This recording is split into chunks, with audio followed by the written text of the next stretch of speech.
రాష్ట్రంలోని ప్రతి నిరుపేద సన్నబియ్యంతో కడుపు నిండా అన్నం తినాలన్న లక్ష్యంతో ప్రతిష్టాత్మకంగా సన్నబియ్యం పంపిణీని ప్రారంభించిన నేపథ్యంలో మహబూబాబాద్ జిల్లా డోర్నకల్ నియోజకవర్గంలోని దంతాలపల్లి మండల కేంద్రంలోని బేడబుడిగ జంగాల కాలనీలో ఒక లబ్ధిదారుడి ఇంట్లో ఆ కుటుంబ సభ్యులతో కలిసి స్వయంగా సహపంక్తి భోజనం చేసిన ప్రభుత్వ విప్ ఎమ్మెల్యే రామచందర్ నాయక్. ఈ సందర్భంగా ఎమ్మెల్యే మాట్లాడుతూ లబ్ధిదారుడి కుటుంబ యోగక్షేమాలను అడిగి తెలుసుకున్నారు.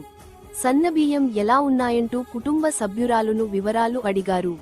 దొడ్డు బియ్యం పంపిణీ చేసినప్పుడు అసలు వాటిని తీసుకునేందుకే ఆసక్తి చూపేవాళ్లం కాదని చెప్పిన గృహిణులు ఇప్పుడు సన్నబియ్యం ఇవ్వడంతో కుటుంబానికి ఉపయోగంగా ఉంటుందని సంతోషం వ్యక్తం చేశారు.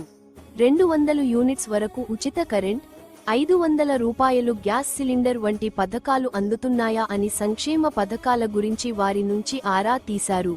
ఉచిత బస్సు సౌకర్యం కల్పించడం వల్ల తమకు ఎంతో ఉపయోగపడుతుందని మహిళలు ఆనందం వ్యక్తం చేశారు.